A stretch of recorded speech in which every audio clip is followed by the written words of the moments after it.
샬롬, 오늘도 하나님의 말씀을 배우는 자리로 나오신 여러분들을 주님의 이름으로 축복하고 환영합니다. 다 함께 기도하심으로 성경 공부를 시작하도록 하겠습니다. 참 좋으신 하나님 아버지 감사를 드립니다. 오늘도 저희들에게 좋은 날을 주시고 귀한 생명을 주시어서 이 땅에서 하나님과 동행할 수 있는 복된 시간을 허락하여 주시니 감사를 드립니다. 하나님, 한 번밖에 살지 못하는 소중한 인생을 살아가고 있습니다. 이 땅에서 하나님의 영광을 맛보며 즐거워하게 하시고 하나님께서 자녀된 저희들을 위하여 베풀어 주시는 온갖 좋은 것들을 마음껏 누리며 기뻐하는 복된 인생을 살게 하여 주옵소서. 그러나 하나님, 우리 자신만을 위하여 사는 인생이 되지 않게 하시고 하나님께 영광을 돌려드리며 주님의 몸된 교회를 든든하게 세워가며 함께 살아가는 이웃들에게는 도움을 주고 유익을 줄 수 있는 아름다운 인생을 살게 하여 주옵소서.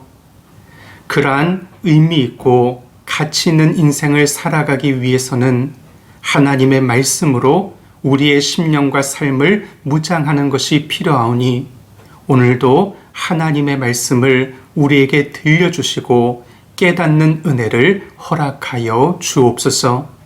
그래서 가르쳐 주시고 깨우쳐 주시는 하나님의 말씀으로 무장하여 이 땅에서 하나님께서 기뻐하시는 삶을 살아갈 수 있도록 우리의 마음과 삶을 인도하여 주옵소서. 하나님, 시작하는 시간입니다. 마치는 시간까지 사탄과 귀신들 틈타지 못하게 하시며 오직 성령님께서 주관하시는 가운데 하나님과 저희들 간의 친밀한 말씀의 교제만이 넘쳐나는 은혜의 시간이 되게 하여 주옵소서. 감사를 드리며 예수님의 이름으로 기도드립니다.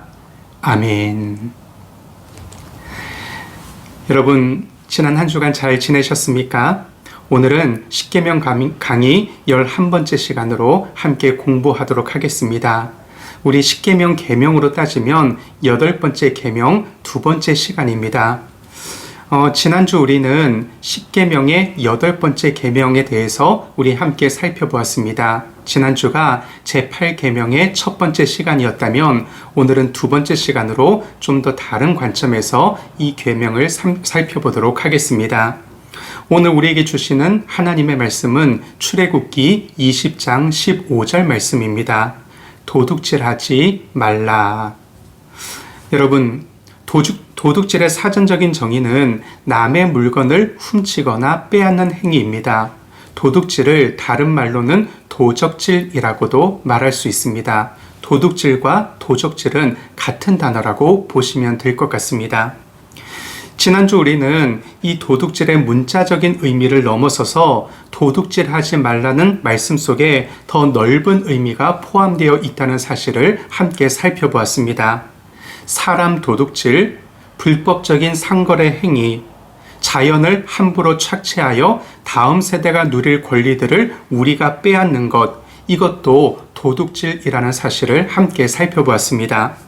오늘은 넓은 범위에서 도둑질에 해당하는 또 다른 내용 한 가지를 함께 살펴보도록 하겠습니다. 그것은 바로 땀 흘리지 않고 얻으려고 하는 것, 이것 또한 도둑질에 해당된다는 사실입니다. 여러분, 구약 성경에서 도둑질을 금지하는 것은 단순히 사회 경제적인 이유 때문만은 아니었습니다. 오히려 신학적인 이유 때문에 도둑질하지 말라라는 금지 계명이 우리에게 주어졌습니다. 여러분, 도둑질이란 일하지 않고 부당하게 소득을 얻는 행위입니다. 다른 말로 하면 다른 사람들이 애써서 이루어 놓은 노력의 결과를 우리가 훔치는 것입니다. 근데 이러한 행위는 근본적으로 하나님의 창조 질서에 어긋나는 모습입니다. 여러분, 구약 성경을 보면 하나님께서도 일하셨다는 사실을 알 수가 있습니다. 창세기 2장 2절과 3절 말씀입니다. 하나님이 그가 하시던 일을 일곱째 날에 마치시니 그가 하시던 모든 일을 그치고 일곱째 날에 안식하시니라. 하나님이 그 일곱째 날을 복되게 하사 거룩하게 하셨으니 이는 하나님이 그 창조하시며 만드시던 모든 일을 마치시고 그날에 안식하셨음이니라. 여러분, 하나님께서 일하심으로 모든 창조가 이루어졌습니다. 창조주 하나님이 일하심으로 피조물인 인간도 일하면서 그 수고한 대가로 생활을 유지해야 합니다. 그것이 바로 하나님께서 창조하신 이 세계의 질서입니다.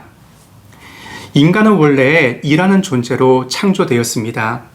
여러분, 흔히 인간의 최초의 보금자리였던 에덴 동산을 일하지 않고 먹고 노는 곳으로 그렇게 생각하는 사람들이 있습니다.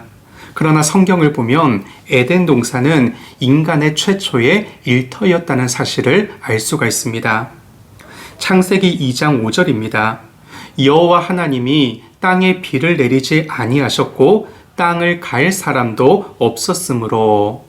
여러분, 여기서 땅을 갈다라고 번역된 히브리어 단어가 아바드라는 단어입니다. 창세기 2장 15절입니다. 여호와 하나님이 그 사람을 이끌어 에덴 동산에 두어 그것을 경작하며 지키게 하시고. 여러분, 여기서 경작하다라고 번역된 히브리어 단어도 아바드라는 단어입니다. 다시 말해 땅을 갈다, 경작하다 이렇게 우리말로는 다른 말로 번역되었지만 히브리어 동사로는 똑같은 아바드라는 동사를 사용했습니다. 그리고 이 아바드라는 동사의 그 1차적인 의미는 일하다, 영어로는 work입니다. 다시 말해 에덴 동산은 사람이 땅을 갈고 밭을 경작하면서 일하면서 살아가는 곳이었습니다.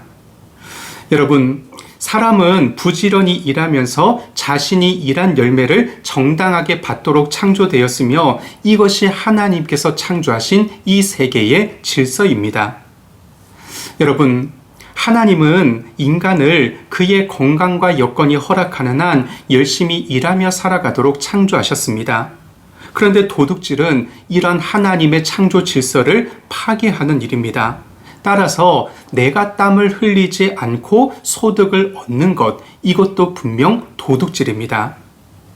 지금 우리 시대에서 볼 수 있는 땀 흘리지 않고 소득을 얻으려는 부동산 투기나 아파트 분양 투기나 고리대금과 사채놀이 같은 것이 다 성경적으로 볼 때 도둑질에 해당하는 모습입니다.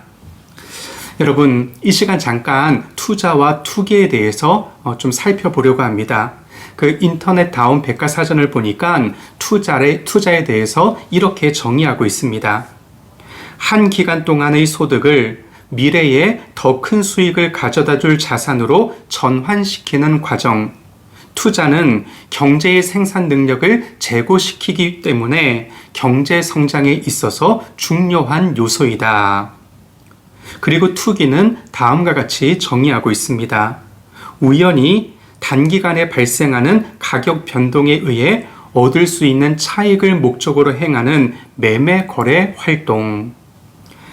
여러분, 따라서 매매 거래될 수 있는 모든 것은 투기의 대상이 될 수 있는데 대체로 그 보유 비용이 저렴하고 시간에 따라 변질되지 않는 것이 투기의 대상으로 선호됩니다.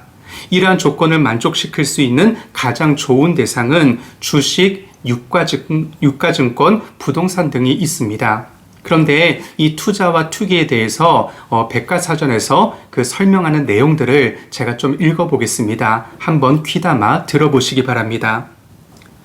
투기와 투자의 차이점은 투기가 극히 단기의 이익 획득을 목적으로 불확실성을 오히려 이용하여 적극적으로 모험 행위를 하며 일시적인 차익만을 노리는 행위라면 투자는 정상적이며 합리적일 뿐만 아니라 규칙적인 수익 획득을 목적으로 하여 손실의 위험을 적게 하려는 행위라고 할 수 있다. 그러므로 경제활동에서 투자는 생산적이지만 투기는 기생적 성격을 띈다. 물론 투기도 가끔은 경기를 일시적으로 활성화시키는 긍정적인 역할을 하지만 장기적으로 생산 의욕을 꺾는다는 점에서 그 기생성을 부인할 수 없다. 한편 투기는 순간적인 기회에 편승하여 확실하게 승산이 없는 일에 기대를 건다는 면에서 도박과 동일하다. 여러분, 투자는 긍정적인 개념인 반면 투기는 불법적이고 부정적인 개념이라는 사실을 알 수가 있습니다. 여러분, 우리가 이 시대에서 땅 투기하고 부동산 투기하는 사람들을 많이 볼 수 있습니다. 그런데 이것은 엄밀한 의미에서 따져보면 다른 사람의 잠자리를 빼앗는 도둑질이라는 것을 알 수가 있습니다. 예를 들어 어느 동네 아파트 단지가 들어서게 되면 그 지역에 살고 있던 원주민들은 변두리로 떠나가야 합니다.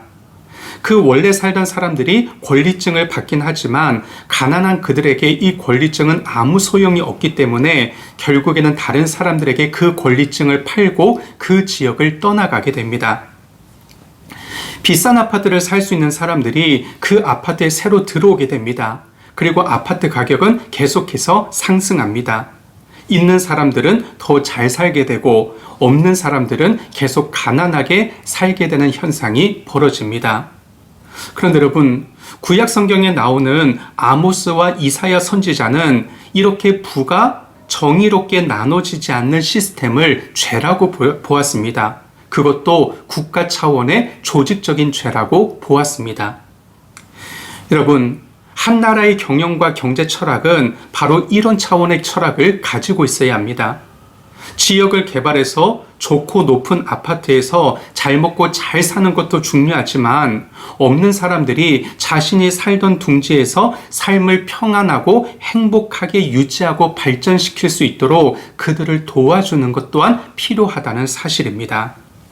그런데 여러분, 우리가 살고 있는 이 사회는 지금까지는 분배보다는 성장에 집중하여 파이를 키우는 일에 더 우선적인 가치를 두었기 때문에 이런 명분이 먹혀들지가 않았습니다. 그런데 성경은 이런 사회를 정의롭지 못한 사회라고 이야기하고 있습니다. 여러분, 파이를 키우는 성장을 나쁘다고 말하는 것이 아닙니다. 모두가 잘 살기 위해서 성장을 추구해야지요. 파이를 키워야죠. 다만 파이를 키웠는데 모두가 함께 누리지 못하고 소수만이 그것을 누린다면 그러한 사회는 성경적으로 볼 때 잘못된 사회라고 말할 수 있습니다. 여러분, 고리대금은 어떻습니까? 고리대금의 사전적인 정의는 근대법에서 돈을 빌리는 것에 대해 위법한 이유를 부과하는 행위입니다. 법정 이율 초과 이자라고도 말합니다. 좀 더 쉽게 말해서 빌려주는 돈에 대해서 높은 이자를 매겨서 어려운 사람들을 올가매는 돈놀이를 가지고 고리대금업이라고 이야기합니다. 지금도 사채시장은 어마어마합니다. 그런데 여러분, 이러한 고리대금이나 사채놀이도 성경적으로 볼 때에는 분명히 도둑질이고 잘못된 모습입니다. 출애굽기 22장 25절 말씀을 제가 한번 읽어보겠습니다. 내가 만일 너와 함께한 내 백성 중에서 가난한 자에게 돈을 꾸어주면 너는 그에게 채권자 같이 하지 말며 이자를 받지 말 것이며. 여러분, 원래 하나님이 우리에게 주신 율법에는 이스라엘 백성들이 동족에게 돈을 빌려주게 될 경우에는 이자를 받지 말라고 말씀하고 있습니다. 그러므로 고리대금업, 사채놀이는 성경적으로 볼 때 분명히 도둑질에 해당한다고 이야기할 수 있습니다. 여러분, 땅 투기, 부동산 투기, 아파트 분양 투기, 고리대금업, 사채놀이는 우리 그리스도인들이 가까이 할 것들이 아니라는 것입니다. 그것은 내가 땀 흘리지 않고 다른 사람의 것을 빼앗는 도둑질이라는 사실을 우리는 기억할 필요가 있습니다. 다음으로 도둑질 하지 말라라는 계명의 적극적인 해석에 대해서 함께 살펴보겠습니다. 여러분, 지금까지 우리가 십계명을 계속해서 살펴보고 있는데 십계명에서 무엇을 하지 말라라는 금지 계명은 무엇을 하라라는 적극적인 내용으로 긍정적인 문장으로 바꾸어서 해석할 수 있습니다. 예를 들어서 살인하지 말라라는 계명은 자신과 이웃의 생명을 소중하게 여기고 인간의 생명과 삶을 보호하고 풍성하게 하는 일들을 실천하라라는 의미로 우리가 해석할 수 있습니다. 그리고 간음하지 말라라는 금지 계명은 자신의 배우자를 사랑하고 소중히 여기며 배우자와의 관계를 아름답게 가꾸라라는 말로 해석할 수 있습니다. 또는 자신의 몸을 거룩하게 지켜서 하나님을 위한 일에 자신을 깨끗한 도구로 하나님께 드려라라는 적극적이고도 긍정적인 명령으로 바꿀 수 있습니다. 그런데 도둑질하지 말라라는 계명도 마찬가지입니다. 도둑질하지 말라라는 이 금지 계명은 이웃의 재산에 손해를 끼쳐서는 안 된다는 소극적인 윤리에서 한 걸음 더 나아가서 자신이 가지고 있는 소유를 가지고 어려운 형편에 처해 있는 이웃을 도와주는 적극적인 윤리를 우리에게 요청하고 있습니다. 여러분, 하나님은 인색한 마음으로 손을 움켜쥐지 말고 넓게 펼쳐서 도우라고 우리에게 명하시고 계십니다. 만일 궁핍한 이웃이 공경에 처해 있는 것을 내가 보면서도 못 보채 한다면, 모른 척 한다면, 그리고 도움의 손길을 펼치지 않는 그 사람에게 죄가 된다고 하나님께서는 말씀하십니다. 신명기 15장 7절과 8절 말씀을 읽어보겠습니다. 내 하나님 여호와께서 내게 주신 땅 어느 성읍에서든지 가난한 형제가 너와 함께 거주하거든 그 가난한 형제에게 내 마음을 완악하게 하지 말며 내 손을 움켜쥐지 말고 반드시 내 손을 그에게 펴서 그에게 필요한 대로 쓸 것을 넉넉히 꾸어주라. 여러분, 예수님께서도 우리의 소유를 경제적으로 어려운 사람을 구제하는 데 활용하라고 말씀하고 있습니다. 누가복음 12장 33절 말씀입니다. 너희의 소유를 팔아 구제하여 낡아지지 아니하는 배낭을 만들라. 곧 하늘에 둔 바 다함이 없는 보물이니 거기는 도둑도 가까이 하는 일이 없고 좀도 먹는 일이 없느니라. 여러분, 예수님께서 모든 계명을 다 지켰다고 자신 있게 자기를 찾아온 한 부자 청년에게 너에게 한 가지 부족한 것이 있으니 곧 너의 재산을 팔아 가난한 사람들에게 다 나누어 주고 나를 따라오라. 이 부자 청년과의 대화 이야기를 여러분들이 기억하실 것입니다. 그런데 이 말씀은 가난한 사람을 구제하는 이웃 사랑의 실천이 십계명 전체의 정신을 완성하는 길임을 예수님께서 말씀하신 것입니다. 사도 바울도 이 계명을 해석하면서 소극적인 윤리에 머물러 있지 말고 적극적인 윤리로 해석하고 나아가라고 우리에게 요청하고 있습니다. 다시 말해 남의 소유를 도둑질하지 않는 것으로 만족하거나 그치지 말고 더 적극적으로 다른 사람들에게 나누어 주고 베푸는 인생을 살아가라고 이 계명을 적극적으로 해석하고 있습니다. 에베소서 4장 28절 말씀입니다. 도둑질하는 자는 다시 도둑질하지 말고 돌이켜 가난한 자에게 구제할 수 있도록 자기 손으로 수고하여 선한 일을 하라. 다시 한번 읽어보겠습니다. 도둑질하는 자는 다시 도둑질하지 말고 돌이켜 가난한 자에게 구제할 수 있도록 자기 손으로 수고하여 선한 일을 하라. 그냥 빼앗지 않는 것으로 만족하지 말라는 것입니다. 도둑질하지 않는 것으로 그치지 말라는 것입니다. 돌이켜. 쉽게 번역된 성경들에게서는 오히려라고 번역되어 있는데 오히려 그 정도에서 더욱더 나아가서 열심히 수고하여 다른 사람들을 구제하는 인생을 살아가라고 우리에게 말씀하고 있습니다. 여러분, 초대교회 교부였던 요한 크리소스톰은 소유를 움켜쥐기만 하고 나누지 않는 행위를 가리켜서 가난한 사람들의 몫을 빼앗는 도둑질에 해당된다고 그렇게까지 이야기했습니다. 여러분, 여담으로 이 요한 크리소스톰을 그 황금의 입이라고 불렀습니다. 그만큼 그분이 설교를 매우 잘했다는 의미입니다. 근데 이 크리소스톰이 부자와 나사로에 관한 본문을 이렇게 설교하면서 다음과 같은 말을 하셨습니다. 가난한 자들과 더불어 우리의 물건을 나누지 않는 것은 그들에게서 도둑질하고 그들의 목숨을 빼앗는 것과 같다. 우리가 갖고 있는 물건은 우리의 소유가 아니라 바로 그들의 소유이다. 종교개혁을 일으켰던 루터도 소교리 문답에서 이 계명을 적극적으로 해석하여 다음과 같이 말했습니다. 할 수 있는 일이라면 이웃의 이익을 누리며 대접받고 싶은 대로 남을 대접하여 공경에 빠진 가난한 사람들을 성실하게 도우라. 여러분, 이 도둑질하지 말라라는 계명에 대한 이러한 적극적인 해석을 오래전부터 이어받고 있는 기독교는 역사의 처음부터 지금까지 복음 전파와 더불어 각종 구제와 사회봉사에 깊은 관심을 쏟았습니다. 다시 말해 기독교에게 있어서 전도와 선교 그리고 봉사와 구제, 이것은 동전의 양면과도 같은 모습이었다는 것입니다. 그래서 기독교가 어느 지역에서 어느 나라든지 선교를 하게 될 때에 기독교 선교에 있어서 그 증언과 봉사, 다시 말해 위트니스와 서비스는 마치 동전의 양면처럼 항상 짝을 이루면서 이루어졌다는 것입니다. 여러분, 영어 단어에 good라는 단어가 있습니다. G-O-O-D S로 이렇게 이루어진 good라는 단어가 있죠.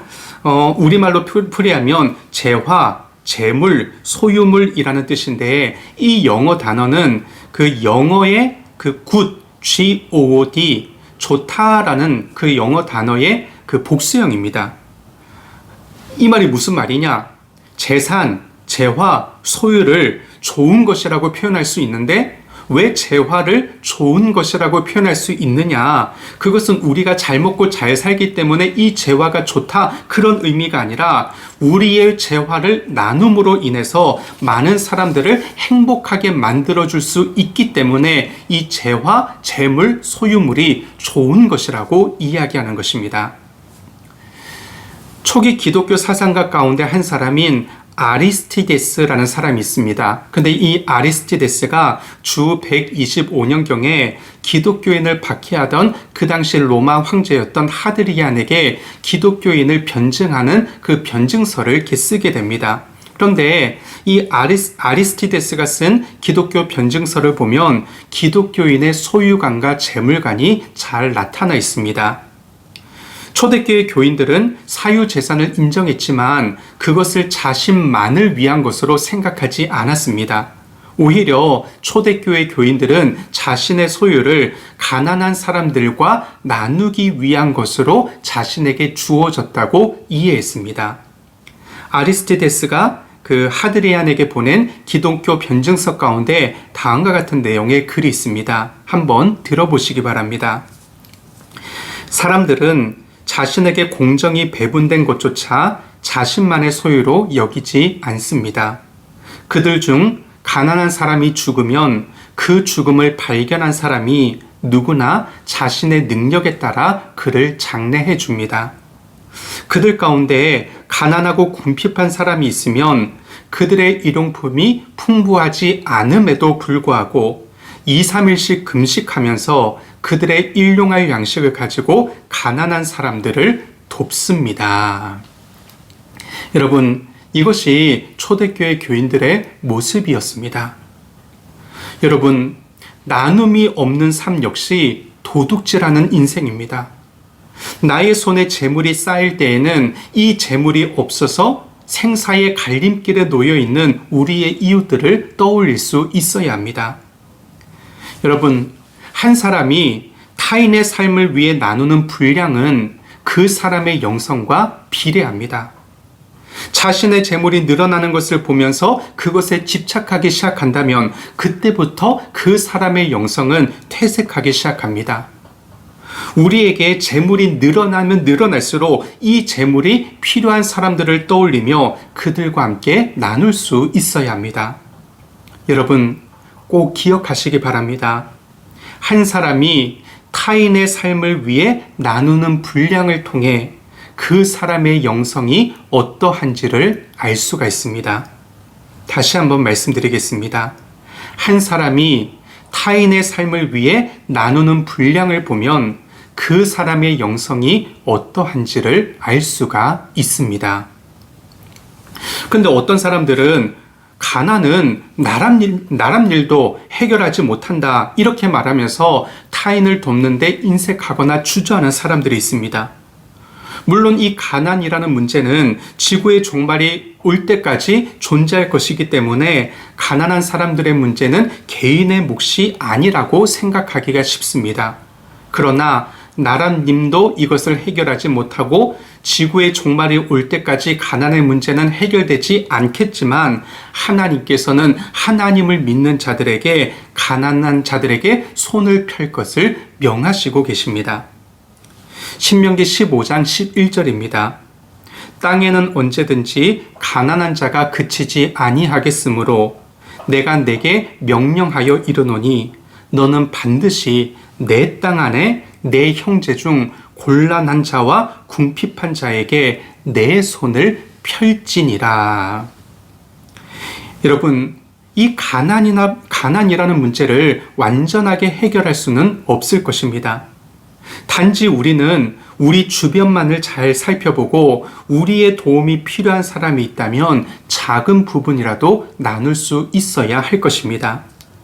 다시 한번 말씀드리면 우리가 세상을 변화시킬 수는 없지만 한 사람의 세상을 바꿀 수는 있습니다. 무엇을 통해서요? 하나님께서 우리에게 주신 것을 우리의 이웃에게 나누어 주고 구제하는 일을 통해서 그런 일들을 할 수가 있습니다. 다시 한번 말씀드리겠습니다. 우리의 나눔과 구제를 통해 세상 전체를 변화시킬 수는 없지만 한 사람의 세상을 바꿀 수는 있습니다. 마지막으로 한 가지만 더 살펴보겠습니다. 우리가 이 도둑질하지 말라는 계명을 잘 지키고 더 나아가서 적극적으로 이웃을 위해 나누고 구제하는 인생을 살아가기 위해서는 청지기 정신이 우리 안에 자리 잡고 있어야 합니다.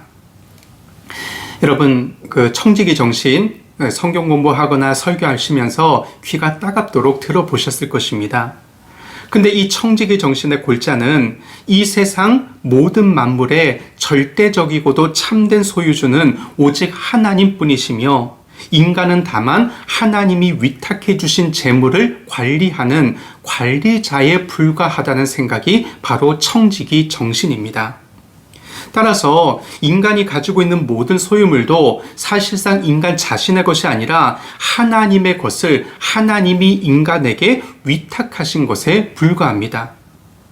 여러분, 우리가 가진 재물이 사실은 우리의 소유가 아니라 하나님의 소유라면 우리는 이 재물을 가지고 하나님께서 뜻하시고 목적하시고 원하시는 곳에 사용하려고 해야지 우리의 뜻과 목적에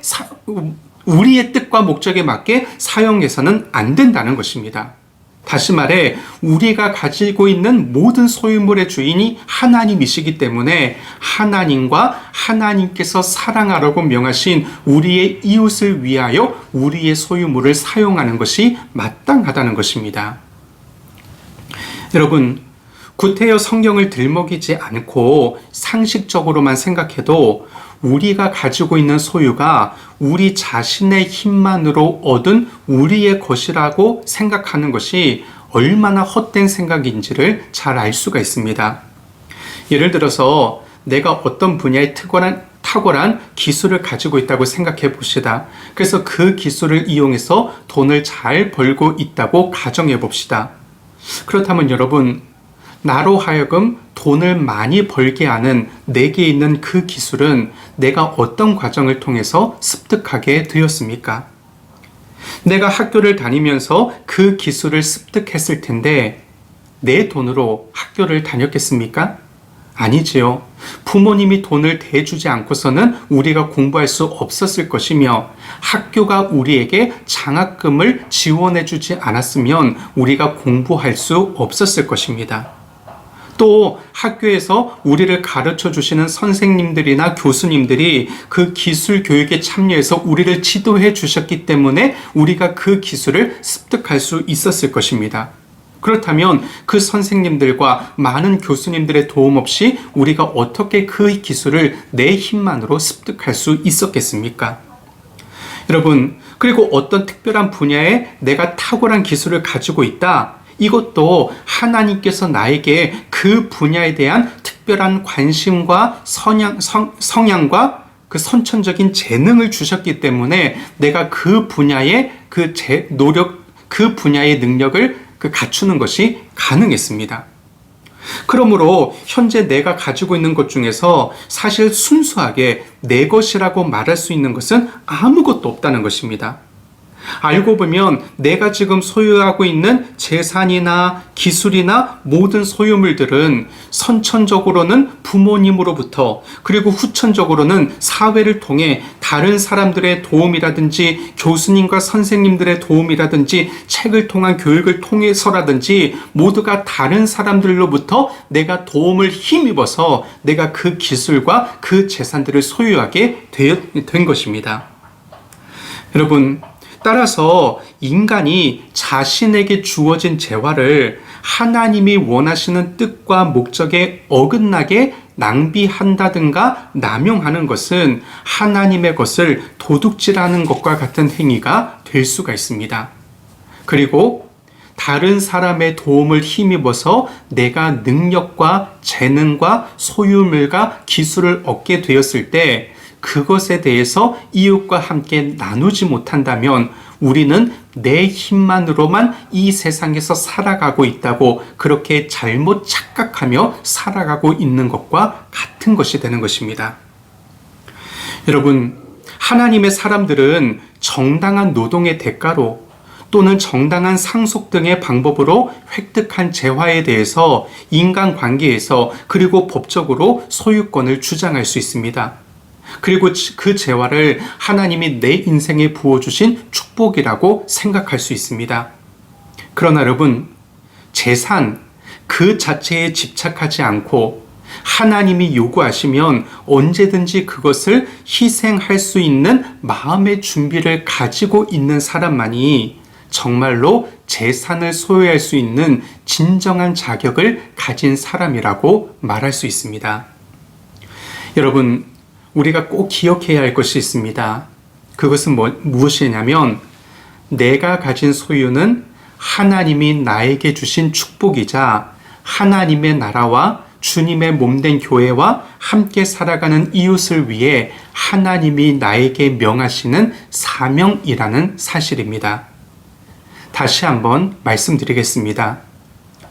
내가 가진 소유는 하나님이 내게 주신 축복이자 하나님의 나라와 주님의 몸된 교회와 함께 살아가는 이웃을 위해 하나님이 나에게 명하시는 사명이기도 하다는 것입니다. 여러분, 지금까지 한국교회는 돈이 축복이라고 가르쳐 왔습니다. 물론 이것이 틀린 말은 아닙니다. 그러나 이것이 완전히 맞는 말도 아닙니다.